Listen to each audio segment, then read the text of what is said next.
Regarding some of the controversy over the film, did you anticipate this? And if so, how are you handling it?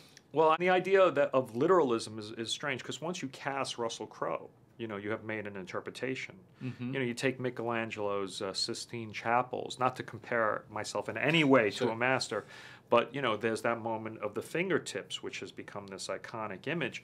But we all know that's not described in the Bible. That was an artistic license to sort of capture the spirit and the energy that was read. Right. You know, you look at thousands of years of art created from the Noah Ark story, and every time you see the Ark represented, you see a boat, you see a ship with a keel, with a little houseboat on top.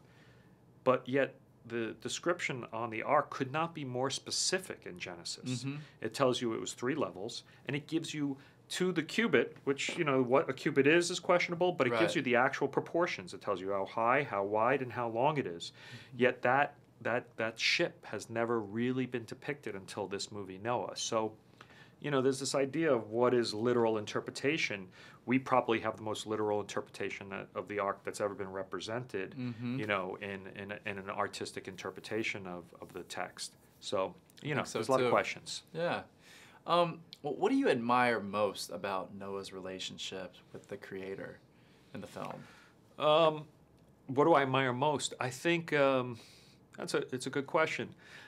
You know, when you read the actual story in Genesis, Noah doesn't have much of a character arc with a C, you know. He has an arc with a K, but he doesn't have much character until after, you know, after when they get, you know, to safety, he gets drunk, and, which is something people forget, but it's the first mention of wine. So that kind of led to us to something like that. That's a very strange thing to do, you know, to plant a vineyard and get drunk and then have this incredible falling out with your son where he's cursed. And to us, that kind of was a hint at who this character may be.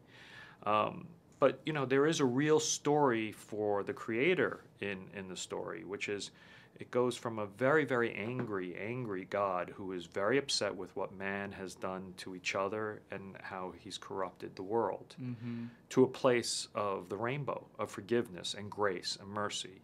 So Noah is different amongst men, that he can see what men have done to each other and to the world.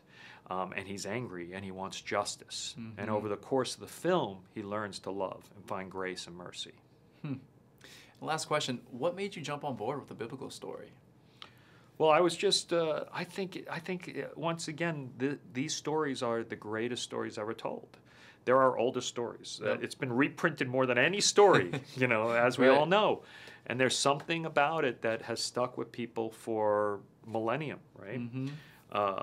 And even if it's not part of your culture, you have a flood story, you know, in your culture. You have, you know, if you're in China or India or in the Amazon or Maya, you have a flood story that's very important to you.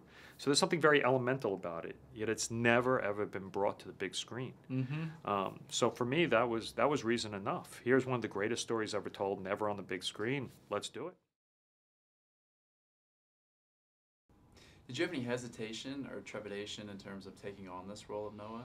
Oh man, I certainly knew it was going to cause a bit of controversy, you know, particularly when you realize that in Muslim countries, you know, Noah is in the Quran as a prophet, and, you know, you're not supposed to do any kind of artistic rendering of a prophet. So, you know, right off the bat, you know, you can assume, all right, well, X amount of people aren't going to be very happy with this, you know. But there was a lot in the visuals that Darren showed me. There was, you know, I've been watching his films develop, you know, and he really got me with Black Swan. I really enjoyed that movie. So, you know, that's a combination of that, you know, the audacity of the premise, and there's some extremely intelligent things in the script. Which are basic souls for, you know, skepticism that's been going on for thousands of years. You know, the old one about, you know, well, how could they possibly have that much feed on board the Ark for that many, for millions of species? How can one man clean up that much excrement? You know, so the inducement of hibernation, taking something from nature that we know is true and real and applying it in this instance. I thought that was extremely clever. And there's a lot of those things, you know. I think this film, whether you take a faith-based belief into the cinema or not, this is a great conversation starter. Yeah. You know, and I've heard a lot of people that, you know, friends of mine who do have a deep faith-based belief are seeing it coming out of the cinema and going straight to the Bible, going, I want to check that. I want to read that again, you know. It's awesome, yeah. Yeah, it's cool. But any piece of art that makes people, you know, talk about, you know, of their own inner goodness and think in terms of their own relationship to the planet, to animals, to spirituality, there can't be anything bad about that.